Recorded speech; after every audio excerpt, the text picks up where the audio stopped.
Jimmy, you're more than welcome. Please take it away and introduce us to Huntington's disguise. Thanks, Ashley. Thanks all for coming out tonight. And just my background is my family's not directly touched by HD. I've been in this extended family, this community, for a little over 35 years. First as a nursing home administrator in 1986, I met my first person, a resident with living with Huntington's disease in a nursing home. And anyway, the rest is on autopilot, and that's it. So I don't want to take up any more time about that. This notion of Huntington's disguise is, you all as families know what Huntington's disguise is. Because if you ever look at an old group family photo at a barbecue or a holiday event where everybody's together and you tell everybody to get in a group, and now it's 10 years, 20 years later, and you look at the photograph and you say, see Uncle Joe there? You could tell he was just starting to get affected or manifest his symptoms of HD, and you just recognize it. That's Huntington's disguise. Now, in the Parkinson's disease world, it's talked about all the time. In fact, if you Google Parkinson's disease signs and symptoms or whatever, quote, Parkinson's mask will pop up. But for some reason, it's not as talked about or as recognized as a thing in the HD world. But we all know it. And I think of it a couple of introductory things before I go into it. The first one is that the medical world, physicians kind of think about, conceptualize HD as a trio or a triad or 3 categories of symptoms. They might have different language for them, but essentially they're the same. The first one is movement and physical symptoms. The second one are mood symptoms, primarily depression. And the third one are cognitive deficits, or we'll strike that and put it in plain English, and for me anyway, challenges thinking.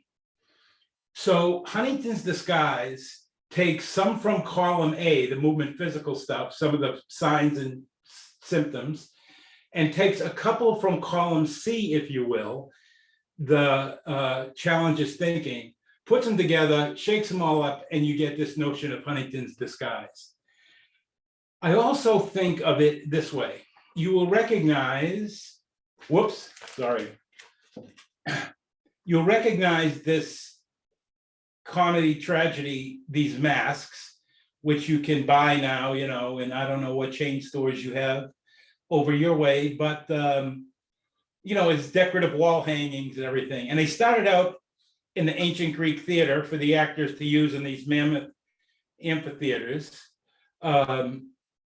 But in the intervening couple hundred years, they've come to symbolize the whole broad breadth of human emotion: happy, glad, sad, the whole litany of things. One of the problems with HD, is if there weren't enough already, is that it adds basically this notion of Huntington's disguise, a third mask, which is this one. And it is such that that mask, these coming together, or this mixture of some of the features in column A and column B, can make people appear to be feeling things that they may not be feeling. They may look angry, they may look bored, they may look disinterested, when in fact they're not. They may look mad when in fact they're not. And the way the disguise works, it can even fool people who know people well. Children, spouses, siblings, whatever the relationship is. As well as you know, your mate or your parent or your brother or sister, the disguise can even fool you. So it's important to know what it is. So what we're going to do is break down, before I begin the breakdown though, it is on my thing 13 past the hour. and we were going to break at 7:30. Can I go a little bit later than that? Stephanie, how are you for that? Would you be okay to go a little bit past half past? Absolutely. Go on ahead. Okay. Yeah, go on ahead. Perfect. Thank you. So we're going to break down all the features, some of the features that contribute to this from column A, if you will, the physical movement things. And then we're going to go and take a couple from the challenges in thinking and review them so that you can see how this disguise works. Hopefully, so that you can more easily see through it. But in my kind of personal agenda, so that you can teach it and explain it to other people in your family.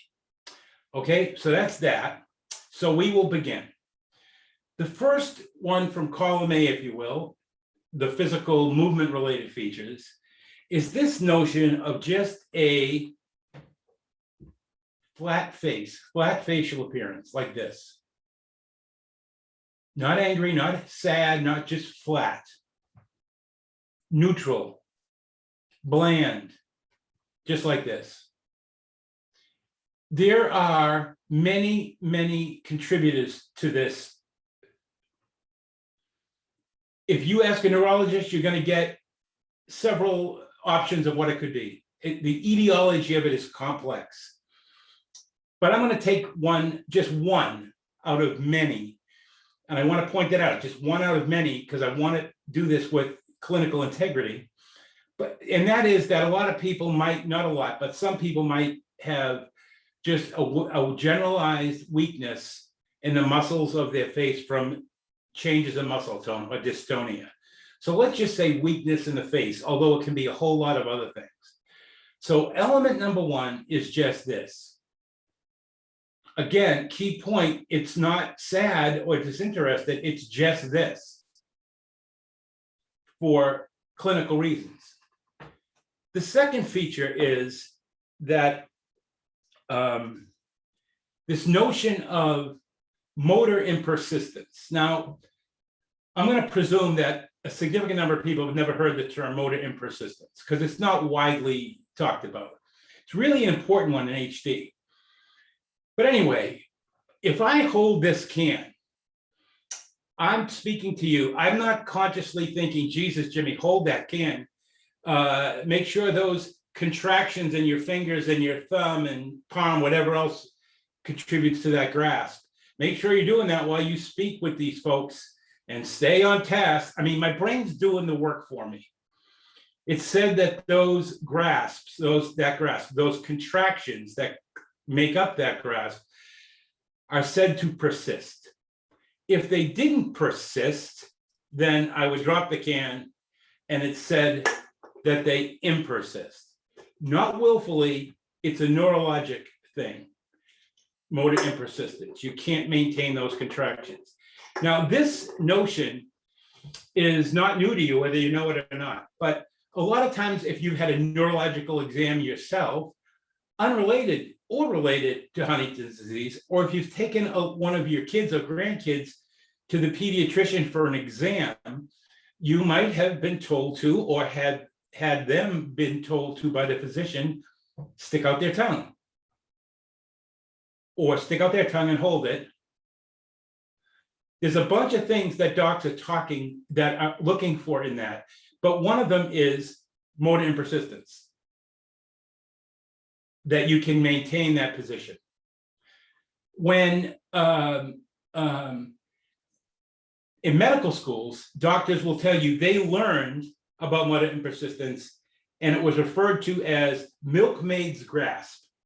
And if you Google motor impersistence, it'll pop up as milkmaid's grasp. That is, grasp, but don't maintain the hold as you milk a cow. But I think, and that there's another manifestation of motor impersistence, that not all families touched by HD will recognize, but enough of you, I presume, will. And it's this. Let's say you were a little kid around 5, 6, 7 years old, and you're riding in the back of a car, and your parent who's just still working, still driving, but has HD, is driving along, and you're at that age where everything is more vivid, especially in retrospect, when the summers were longer and hotter and the snow was always deeper, those kind of things. If you're driving down the highway, so you're the kid in the back seat, if you're driving down a long stretch of highway, you have your foot on the gas pedal like so, maintaining a nice even speed. So the contraction is at your ankle.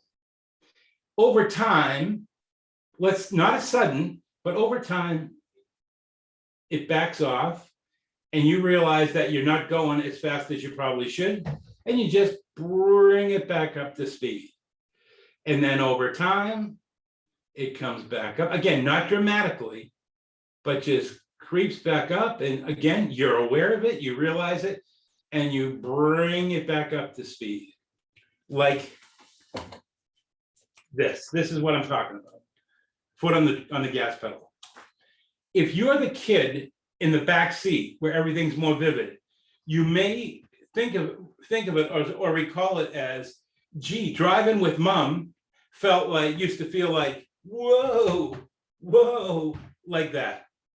Now, it's impossible in retrospect to diagnose that as motor impersistence, but it's enough HD families recognize that, and I think it's kind of a pretty good representation of of a manifestation of motor impersistence that everybody is familiar with. Anybody recognize that? Just shake your head so I can see it. No? Yeah? Okay. So where does this come in on the disguise? So when we speak to each other, we expect to have nice, good, clear eye contact. But there's a little bit more than eye contact, and it's this. If we were in a meeting room or a conference room to show you this, again, it's really, a lot of these things are hard to do on a screen. I would look at somebody, right? If I was standing in the front speaking, I would single somebody out in the front row and begin to speak. If I had a name tag on, I'd call them by their name. And I would say, hey, Louise, how you doing? It's good to see you. And as soon as, beyond just eye contact, there's kind of a subtle brightening in the eyes, in these muscles around here. Just a little brightening that does more than eye contact, but it kind of signals that you are engaged and connected in an interaction. So I had never thought of this before until somebody explained it to me. So I don't expect anybody to be familiar with it, but it's there and you can see it. The point is, when it comes to HD, Huntington's disguise, and motor impersistence, is when you're speaking to somebody, already you've got this. And even if their eyes brighten to converse with you, engage with you, and they can't maintain those micro, never thought of them before, micro contractions around here, you say, hey, how you doing? And you get this, hey, how you doing? And then you get a more brightening, and you begin to converse with people. That brightening goes back to flat, back to this. Because I'm sorry, Jimmy, I can't see you. Can you explain back to this? So it's a dullness in the eyes, is it? It's could you say that again, Stephanie? I'm sorry, you're saying goes back to this. Can you explain what's happening, please? Because I can't see you on the screen. It's a brightening in one's eyes. Yeah, okay, thank you. It's very subtle, just barely see it. Just tiny, tiny things, micro contractions. So then you just go back to this. Now, again, with motor persistence, let me remind you that family photograph, the inability to hold a smile. So if you gather everybody up at the barbecue and say, okay, everybody smile, say cheese, everybody say smile. And it's different now with cell phone cameras where we can go like quickly, but not too long ago when it was just wait for this orange light, man. Everybody smile, wait for the orange light to go on. And everybody's going like this, including Uncle Joe. But Uncle Joe has motor persistence on the smile and he doesn't maintain it as long, and you go click And now 10 years later, we're looking at the photo saying, see, that's when Uncle Joe was starting to get affected. Now, we can't attribute, just for the name of integrity, in the sake of integrity here, we can't attribute that, every photo like that, to that feature. But enough of, there's such a preponderance of them, it merits calling attention to. And I would challenge you, if you have a family member like that, the next time you take a group picture of a family thing at a family function, pay attention to that, because you won't see it reliably all the time, but it happens enough so that you will notice it for the first time. But then that photograph takes on a life of its own, and years later, you use it as a reference to say, that's when Uncle Joe was starting to get affected. So element number one is just whatever that contributing to the weakness and for our purposes, and then not ability to not maintain that brightening, and you go back to this, and the motor emphasis is not being able to maintain a smile, and it goes back to this. So that's motor impersistence's contribution to this. The next one is this notion of posture. So, which really is about dystonia. Now, Korea involuntary movements, they kind of get a disproportionately high recognition as a major symptom of Huntington's disease. But right up there also, in some people's cases, along their HD road, dystonia is much more of a challenge for a long period of time. But early on, dystonia, which is a disorder of muscle tone, or a dis of tone, if you will, dystonia. And again, the way they teach it is you want a certain tension in your muscles, and they use an elastic to show it, and you don't want to stretch the elastic. Then you're too tight, you're too rigid, you're hypertonic. Or you don't want it so floppy as to have no use.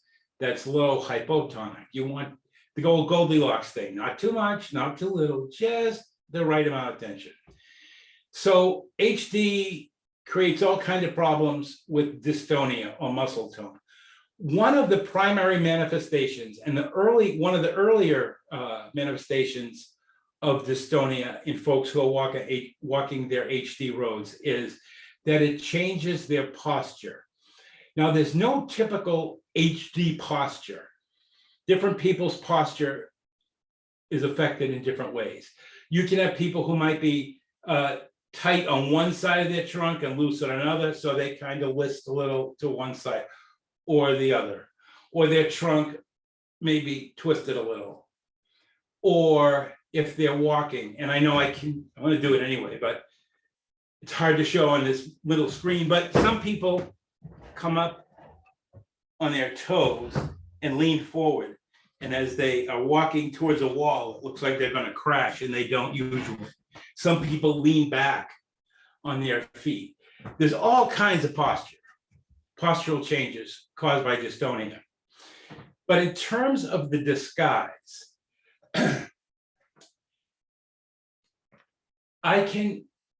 in terms of disguise, here's the application. If you are at again, I don't know the lingo where you guys live, but a convenience store here, like a gas station that sells snacks and sweets and savories, or whatever you call them, man.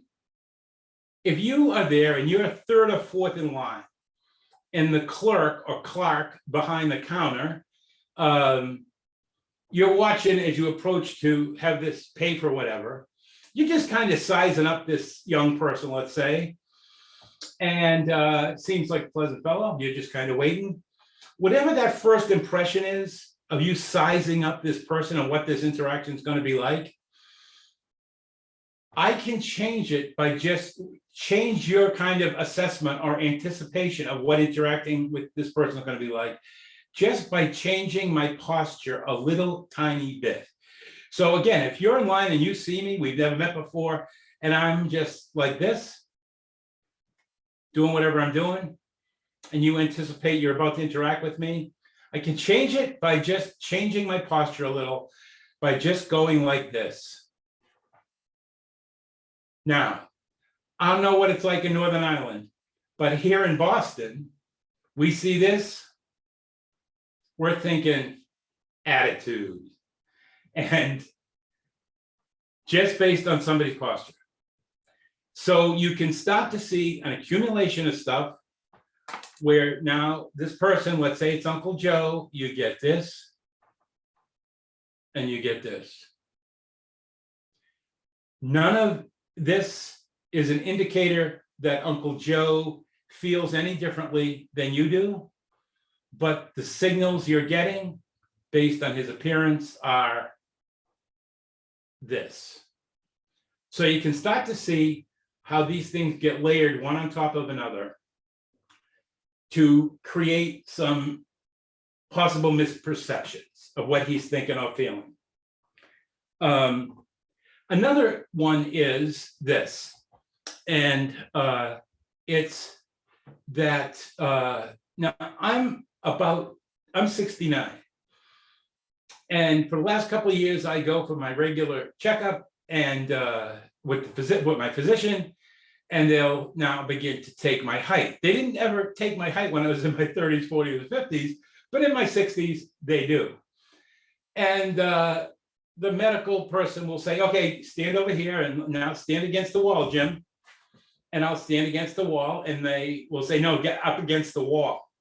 And I'll say, I am against the wall. And then they will take their fingers and push my shoulders back against the wall, because I have just kind of a natural aging thing of starting to come forward a little bit, just a little bit. So it's kind of like, okay, now we'll do your height. The point is, that happens a lot with folks with HD, just like it does with a lot of us who are getting older. And it involves just your shoulders actually coming in just a little tiny bit. Again, nothing like apparent, just not like this, just subtle like this. I add this to the list of describing the features that contribute to Huntington's disguise only because it is so subtle.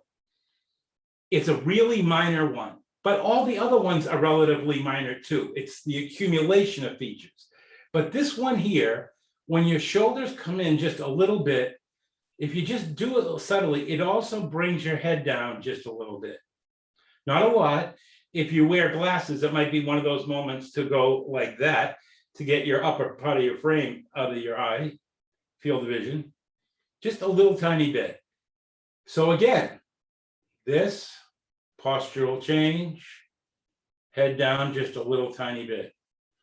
You see it more and more now evolving. Another one is, and it is now. Yeah, we're about. Let's take a break. Let's take a break now. Are you okay with a break? Yeah. So if everybody would like to take a 5-minute break, and I really do mean 5 minutes, you know, if you could take a quick break, comfort break, get a cup of tea, get some snacks. We're going to take a wee break, let everybody relax for a minute or two, and then we're going to get back into it. All right. So feel free to turn your cameras off. So again, just the other stuff, just layering one feature on to the next. Now let me add a couple of more physical features. The first one I want to mention is this, balance. So everybody who walks their HD road, their balance will be affected. The first manifestation of balance challenges is the ability to balance yourself on one foot. So where in our day-to-day function do we actually balance ourselves on one foot? The quick answer is usually that people say, well, when you're putting on your pants, or if you put your shoes on while standing, and those kind of things.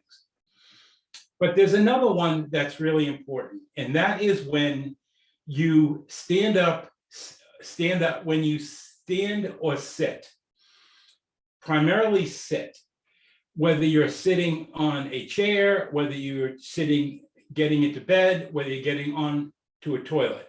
There's that moment. And again, we're limited by the screen size here and the 18 inches I have to do this in. But there's that moment there's that moment that as you go to sit down, there's that moment where as you approach the chair, you turn like that, you are balanced on one foot, like so, right? It's kind of a fleeting, if you do it at a normal pace, it's a fleeting millisecond where you're just balancing yourself on one foot as you turn to sit down. So that's point number one. Point number two is that people often have difficulty, not dramatically so much with, and not everybody, and not for the entire length of their HD road, but many folks will have some problems with depth perception. Now, often you see this where people will often trip upstairs. So, not falling downstairs where you clearly would get hurt, but just where on the tread and the riser of a flight of stairs, somebody may just, as they place their foot on the tread, may reach in a little too far and hit the back of the riser. And you have that kind of thing of just falling forward and you usually catch yourself. But this expression, falling up the stairs, you see that often. But also, you see me now stand up and sit down here at least twice in the last couple of minutes in this chair I'm in. And never once did I have to consciously, because my brain is doing the work for me, never once did I have to consciously say, okay, Jimmy, make sure you do that turn the right distance from that chair. Because if you turn to do it too close, you'll hit the chair. If you misjudge the depth from here to the chair and you do it too far away and you turn here, your butt will hit the floor, you'll miss the chair. So let's take those two things. The challenge of balancing yourself on one foot for that fleeting millisecond of your turn, whether it's getting into a bed, on a toilet, or up and down out of a chair, that fleeting millisecond of challenged balance, and add to it a little bit off on depth, on judging the depth. So to show you this, I'm going to misjudge it by being too far away from the chair when I make my turn. So I'm going to have impaired balance and be a little too far from the chair where I might make my turn. So it might look like this. And I would ask you, have you ever seen anybody with HD flop into a chair? Now, I'm not saying, again, we want to have clinical integrity here. I'm not saying that everybody who's ever flopped into a chair with HD, that it can be clearly attributed to that. But there's so many examples of it. When you observe it and you're aware of it, it's clear that that's a common thing. Just that kind of flopping down into a chair. So, there's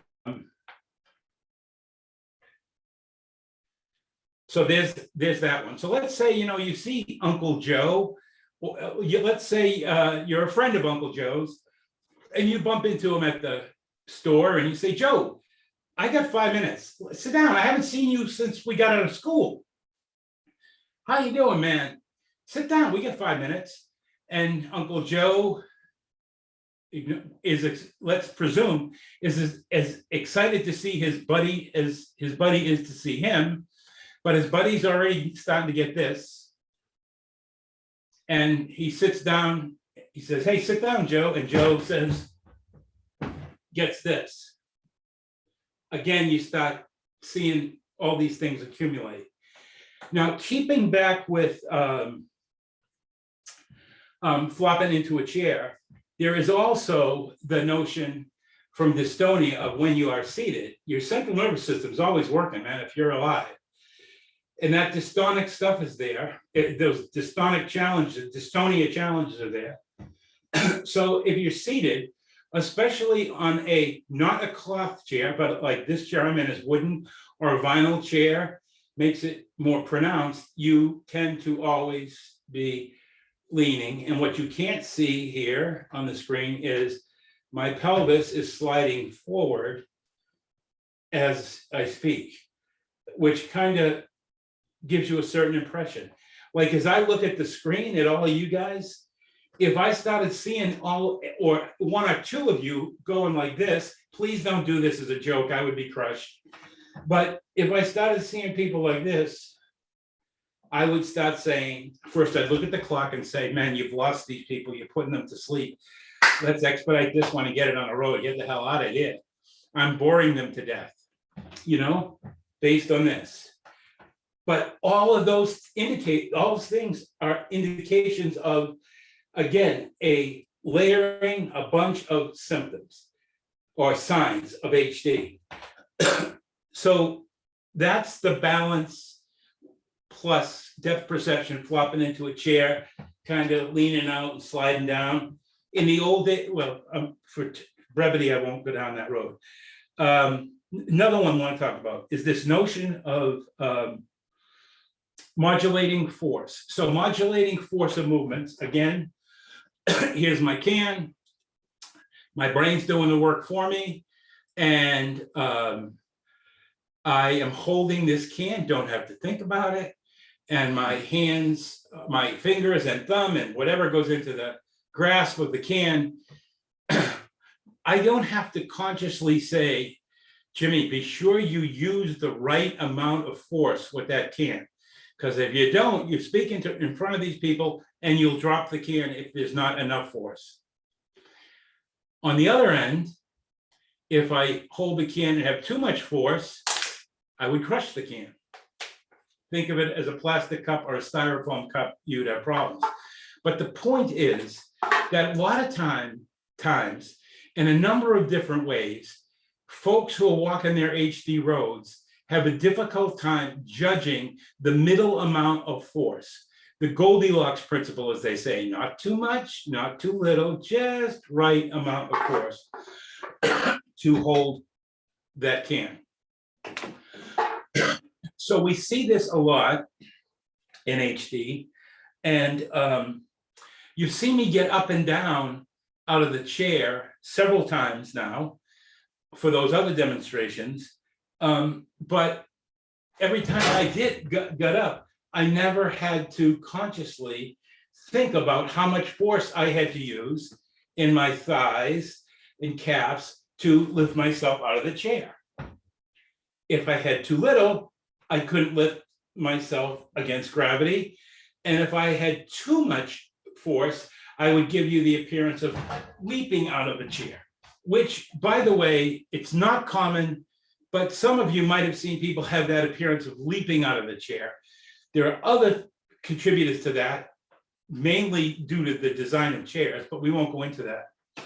But the point is, I don't have to think about how much force to use to stand and sit down. Also, a lot of times, another example that people have brought up, that families have brought up to me, excuse me, folks,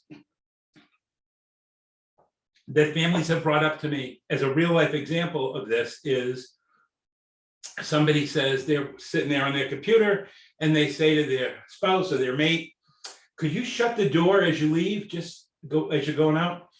And the person shuts the door, and it's not enough to really shut the door, it doesn't catch. So the person goes about their way and you go, oh, well, and get up and do it yourself. If the person has problems finding the middle ground and uses too much force, then they slam the door and the person at the typewriter says, the hell's wrong with that one? Or what did I do? You know, that kind of thing. So because everywhere door slamming is seen, I think, in all cultures as like, that guy's not happy. But anyway, that's one. Not enough force, door doesn't shut, too much force, it gets slammed. And you just want the middle ground. A nursing home example, by the way, is this. If, let's say Joe is in some kind of residential care setting in a care home, and you are the person who is assisting Joe take a shower, let's say, and you're in the shower stall with Joe, and you say, okay, Joe, let's lather up under your armpit. And Joe, who's standing there, the water's coming down, everything, Joe wants to help. Just reflexively, Joe raises his arm so somebody can lather up under his armpit, for example. Just, he's cooperative. He just doesn't even think about it. Just like, it's almost a reflexive, like, help this person help me. If Joe has a problem with modulating, finding the middle ground of force, and he can't, and he doesn't lift his arm up that much, then he can't lift his arm against gravity, and somebody might have to hold his arm up. If, on the other hand, his instinct to help the person, he goes like this, with too much force, you get, and you say, listen, if you're taking care of Clark tonight, bring somebody with you because she just clobbered me. When in fact, it might be just this difficulty with modulating, finding the right amount of force, that middle ground. But for my own personal credibility with you guys, I must say, that is not an explanation for everybody who ever got clubbed by somebody who is in residential care. Whether you're a nice elderly woman with Alzheimer's disease or some relatively young, whatever it is. There's a lot of reasons people get clubbed and are aggressive. I'm not. But again, as well as you know your loved one, when it comes to movement of HD, the movement problems, as expert as you are, and I have a lot of respect for how well you know folks you love and care for, there's always more to this damn thing than meets the eye. So something as simple as that cannot be construed as aggressive. It just might be a difficulty finding that middle ground of force. Now, what does this whole notion of modulating, finding the middle ground of the right amount of force have to do with the disguise? The answer is in volume of one's voice. So if you say, hey, Joe, I haven't seen you since we got out of school, man. It's great to see you. How are you doing?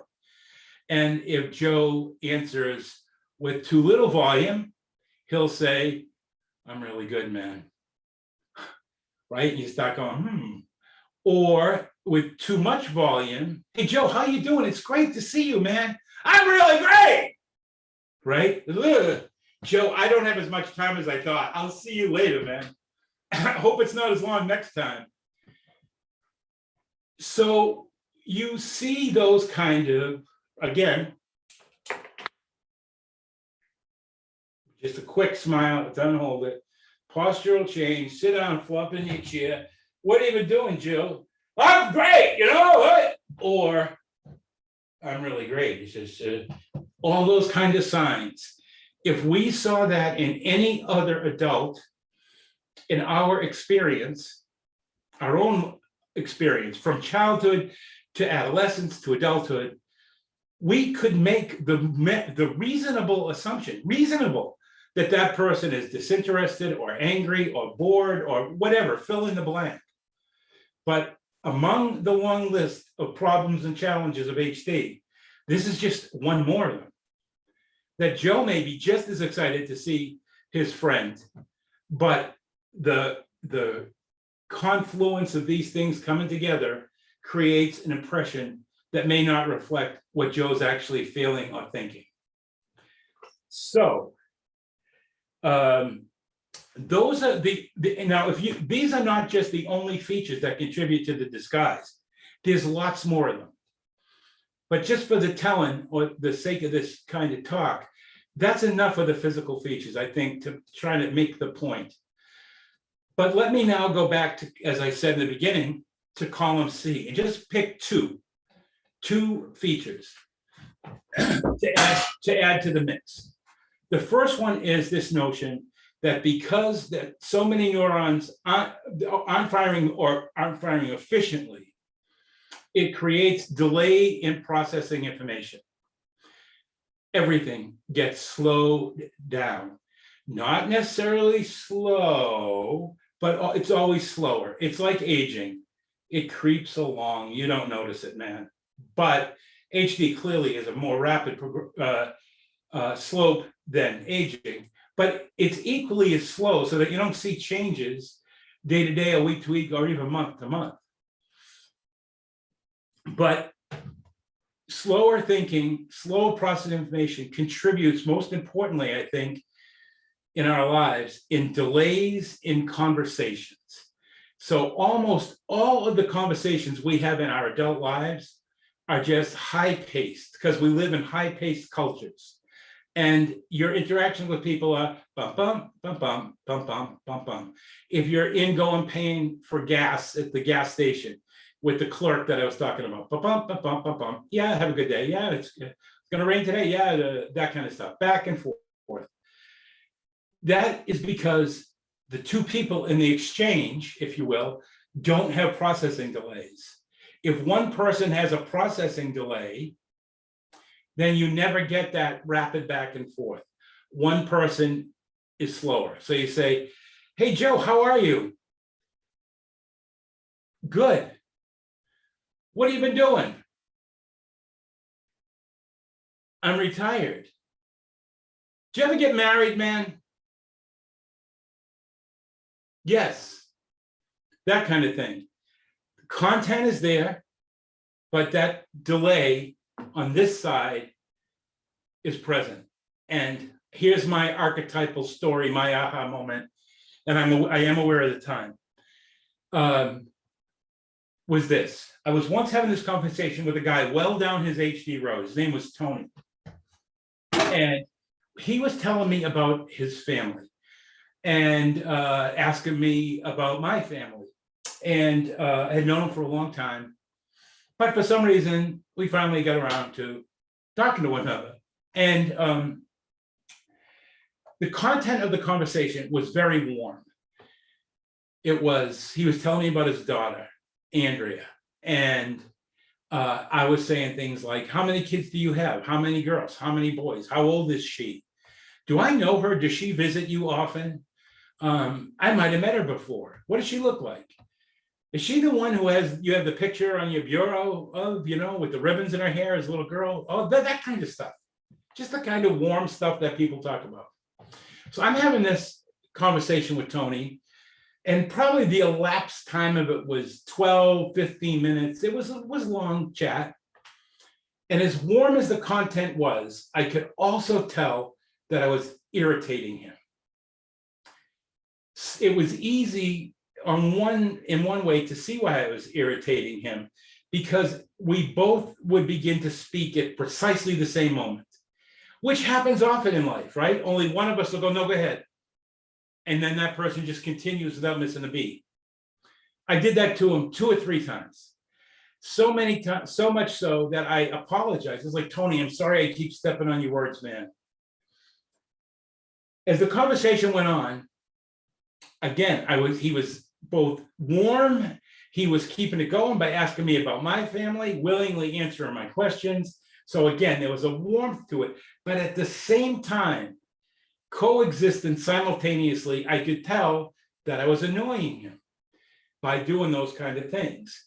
Finally, out of the blue, later in the conversation, he clenches his fists and says, "Don't set my ticker back." And his speech was a little bit affected. I couldn't make out exactly what he said, but somebody nearby did and said, I think he said, "Don't set my ticker back." So I didn't know it at the moment, but what he was referring to was this. If I said to him, "Tony, what's your daughter's name?" and I could zip it, which I know I'm not alone. Some of us in silence and conversations have difficulty listening. If I could have zipped it and said, "Tony, what's your daughter's name?" he would have, "Tony, what's your daughter's name?" Andrea. But he had HD, the misfortune of having me with him that night. So what he got was, "Tony, what's your daughter's name? How many kids you got? How old is she? Does she visit often? Do I know her? And all Tony wants to get to is Andrea. So now I understand that that is really annoying. At 69, in my own case, I'm related to HD. I know if I pause in a conversation, one of my 30-something adult children, 30-something age adult children are going to fill that word in and take the conversation elsewhere just by a millisecond pause. And it drives me nuts. But there's always grandkids around, so I have to be a good papa. But I want to kill them. Nonetheless, just by a little delay. But Tony had that big delay. Now, anybody else, as I said, that we would encounter in our lives, that in a conversation, there were these pauses, at that, somewhere in that arc, we would start to say, I wonder if he understands me. I wonder if there's something wrong with him. I mean, you can put in whatever you're going to think. But with HD, it's simply a processing delay. And we've got to wait. And again, I'm being aware of the time here. But I do want to say, in defense of people like me, and I know I am not alone, that some of us, more so than others, have a difficult time when there are silences and in conversation. And I don't know what it is. It just ain't natural to me. And I feel compelled to say something. Does it have to be related to what we're talking about? No, not necessarily. It's just like filler, man. I don't know. But we've got to wait. And it's really, really, really hard to do for people like us. So that's cognitive point number one. Cognitive point number two, before we bring them back to the disguise, is this: that in terms of memory, now when I hear memory, when I hear Huntington's disease described as, Huntington's disease has been described as like having Alzheimer's, Parkinson's, and ALS all at the same time. That drives me crazy.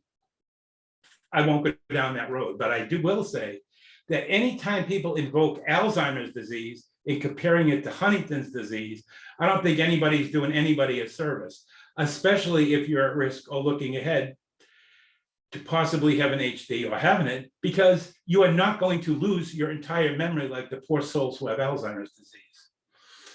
But one thing about HD memory is this, is that as it gets more difficult to just process information, your fund of memories is still there, but accessing them is a little bit more difficult.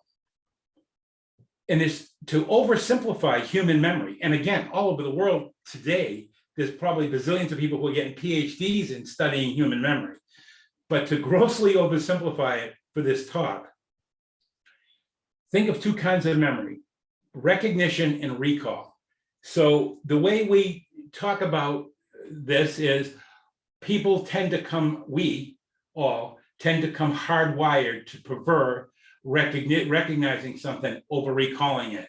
And the thing that people often use in instructing this principle is this: what do you like better, essay open-ended questions or multiple choice questions? Because pretty much multiple choice questions just simply, to a degree, recognizing the answer. It's easier than having to think of what you want to write, what's the answer, building in the factor, the BS factor, as we say here in the States, to convince the teacher that you know more than you maybe do, all the higher order central nervous system stuff, man. So it's easy, simply to recognize something. So open-ended essay questions, just more difficult. So we like to avoid those kind of things because people already have enough challenges collecting their thoughts. Now let's go back, and that's just, I go on about this topic in other talks, but let's bring those oversimplified, for brevity's sake, notions and put them back in context of the disguise. Uncle Joe's friend sees him and he says, "Joe, sit down, let's have a chat, man. I haven't seen you since school." And what does he ask him? "Joe, I haven't seen you in 20 years. What have you been doing?" Talk about having to, if you ask me that question, presumably with an intact central nervous system, I'm going to consciously say, "Geez, I haven't seen Joe in 30 years. Should I tell him about the that I finally quit the job I worked at with him, or that, I moved or have a family, whatever. I'd have to consciously, they'd be fleeting thoughts, but where to begin? Somebody with slow processing, that's a huge challenge. But we ask one another all these open-ended questions, especially like, what do you want for supper tonight? What do you want to do today? Those are open-ended essay questions, and they take much more thought than just saying, what would you like for supper? Pizza, whatever you guys eat, takeout, I don't know. Anyway, but the point is, you already have Uncle Joe with all of these physical column A signs who's flopped into the chair. And then on top of it, you just by nature, there's no bad guys here. You ask them what you'd ask anybody else. What have you been doing? I haven't seen you in 20 years. And Joe is, again, glad to see him, excited. But Joe's delay now, based on those kind of questions, is just getting longer and longer because he's got to process all that way to begin stuff I alluded to. So that is where people start to make assumptions. Now, you can make up whatever you would come to mind. The assumptions are, he's not interested in what I have to say. He's bored, he's lazy, he's impatient, he just doesn't understand I have other things to do. He doesn't remember, there's something wrong with his memory. I mean, who knows what you may think is going on? And again, I would say for the third time, any other time you see this in people, it's reasonable to make those assumptions. But the damn HD puts another asterisk on that. That asterisk represents that's those features from column A layered one into the other, and those other cognitive features shaken up and taken together creates a reasonable misperception, but not if somebody has HD. Because if you have HD, by the way, this is an old awareness poster from the Huntington Society of Canada. It just says he's not drunk, he has Huntington's, and in it you can see simply his face and his posture. That was around every liquor store or package store, as we call them, in Canada for many years, just based on that kind of stuff. Those misperceptions about what Joe is feeling or thinking, again, are perfectly reasonable in any other case, but they may not be accurate. As well as somebody, as a spouse or a child or a parent, even you can be fooled, because with all the respect of how well you know them, the damn HD, there's more to even the movements than meet the eye. So the goal really is to see through the disguise, because people, no matter what the disability is, people who have all kinds of disabilities will say that they lose friends, that friends stop coming by. So I think it's important for us to teach people the disguise and what contributes to it. Hopefully to keep those friends longer, to prevent those kind of false assumptions. The old saying that first impressions are lasting, I would suggest that first misimpressions are even more lasting. First misimpressions. So if you think Joe is bored or cognitively challenged or whatever, you may be wrong, but you're going to carry that with you for a long time. I think this is also important to understand and to teach your children. Now, I'm not talking about 7, 8, 9-year-old. I'm talking about we kids. And I just wrote a book, and I'm not here to sell you the book, but I am here to tell you, this is called Finding Nana's Smile. And it's about how Nana has the disguise. So the kids believe that Nana doesn't love them because they see her not smiling. And when they give her a hug, they hug her like this, but they don't wait for her to go like this so they think she doesn't love them because she doesn't hug in time. As we say, Nana does things late, so we have to wait. But I think it's important even to teach our kids these features, these young kids. Not before, I'm not talking about the age of where kids understand risk factors and all this stuff the future could hold, but little kids who are learning to interact with adults. So anyway, the closing thing is that the bottom line is that if HD gives us that third face, we have to see through that mask, that disguise.